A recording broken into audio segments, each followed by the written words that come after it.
Lincoln executives realize that alphabet soup can be really confusing to their customers. So they're reinstating real names to their vehicles like Continental and now the Nautilus. This is the successor to the MKX, a luxury midsize SUV with a new turbocharged engine range.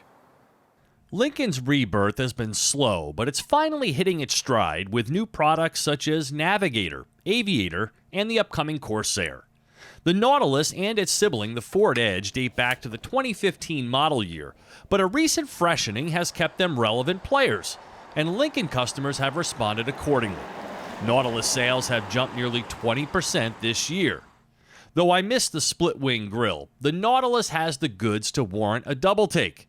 Lincoln's styling game is on point, and this top-trim black label model benefits from these standout 21-inch wheels.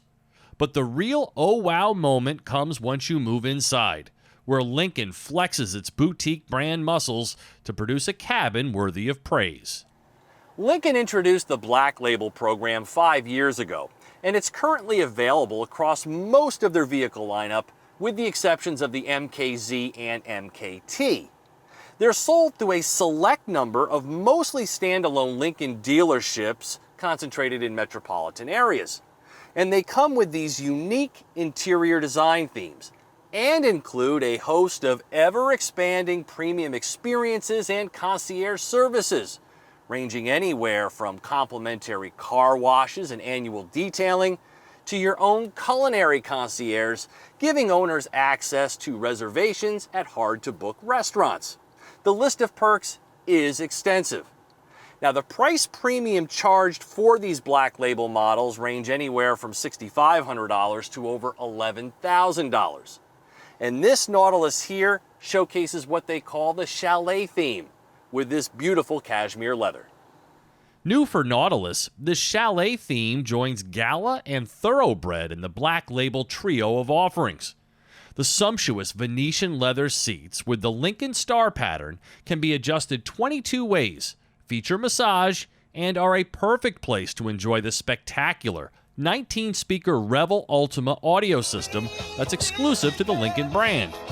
And there's still a CD player in here for those who are so inclined. Active noise control keeps the cabin placid. You sit up high. I actually wish I could lower the driver's seat even farther because I feel a little too close to the roof. And the 360-degree camera enhances visibility. The push-button transmission is unique.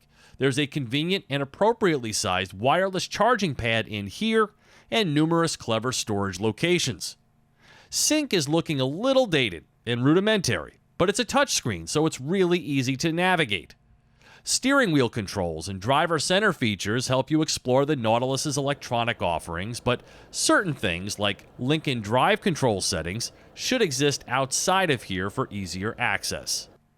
Rear seats are heated and reclined to provide abundant passenger space, and the cargo area can be accessed with a kick of the foot and includes remote switches for dropping the seats. For a two-row, the sizing seems just right. Front and all-wheel drive options exist with both the new 2-liter turbo and the carryover 2.7-liter EcoBoost V6, the same one found in the Edge ST. Mine has the 4-cylinder engine rated at 250 horsepower and 280 pound-feet of torque. You can feed it regular gas to the tune of 22 mpg. That's 1 mpg better than the V6. Power isn't paltry, but I'd happily take a little more zip along with greater refinement. For some comparison, the Lexus RX produces 295 horsepower. Both engines are mated to a new 8-speed auto with stop-start and sport mode. I like the Nautilus, but I imagine I'd like it even more with the twin-turbo V6. It's just that this 2-liter engine isn't exactly simpatico with the Black Label's American luxury posture, and the transmission lacks a little of that same polish. Likewise, the 21-inch tires contribute to a ride quality that isn't quite luxurious enough. Now, all that being said, Lincoln definitely has the design game and cabin stylings to take market share from the heavy hitters. There are adaptive dampers, but there's still a little edge to the ride that doesn't need to be there. I want isolation from a Lincoln, and nowadays that can be achieved without losing handling and feeling both of which the Nautilus does quite well. And then there are all kinds of radar and camera-based safety features, including adaptive cruise control with lane centering and steering assist, that isn't nearly as cool or as thorough as Cadillac's Super Cruise, but it can be helpful on long trips. This Black Label Nautilus 2.0 all-wheel drive with options, stickers for $65,560, and that comes with member privileges like pickup and delivery, premium maintenance, vehicle care, and travel and culinary concierge services with seriously cool perks. I like what Lincoln is doing these days, becoming the boutique alternative to the mass market premium brands. For TestDriveNow.com, I'm Steve Hammis.